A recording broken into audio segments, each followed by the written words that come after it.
which brings me to a concept which is called the service paradox, right?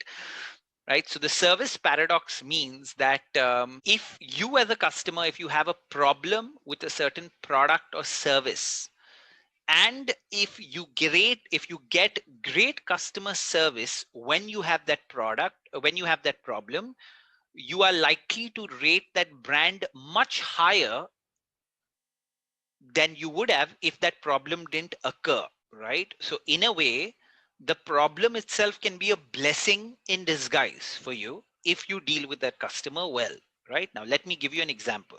Let's assume that you have a Samsung TV that you bought, right? Now if nothing goes wrong with that Samsung TV, you will never talk about it, okay? Because you got the TV, nothing went wrong with it, great, it's there at home, right? You won't really talk about it, there's no word of mouth. Okay, now let's assume that something goes wrong with the Samsung TV, right?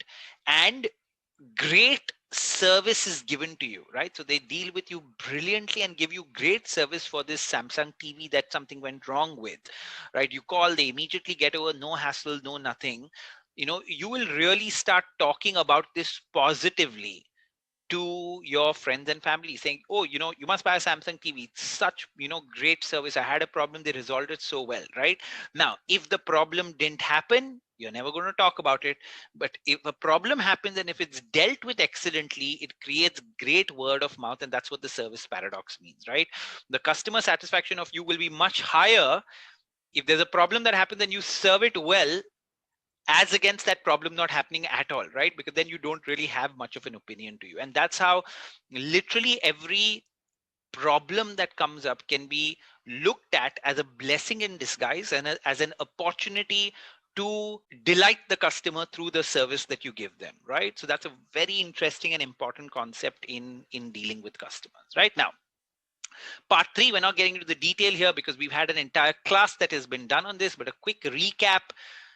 Sandwich your no between two positive statements, which means, you know, you can always start with saying, hey, you know, I understand that you know, it's your daughter's wedding, I understand that you need this checkbook immediately, I get that, because you need to make the payments, you know. However, at this point of time, it's not possible for me to give you that that checkbook immediately because it comes from some other office of ours. However, I will give you these kind of, you know, options which I have, right? So you try to, you start with something positive, then say a no, and try to end with something positive as well, right? Give proactive explanations, which means every time you say no to a customer, the first thing that pops up in their mind is why. So don't wait for the customer to ask you why. You know, proactively tell him the facts, rules, regulations as to why you're saying no to him without him asking. Always when you say no, give an alternative to the customer as far as possible. Give more than one alternative, right? So literally force yourself in your brain to give alternatives to your customer when you're saying no.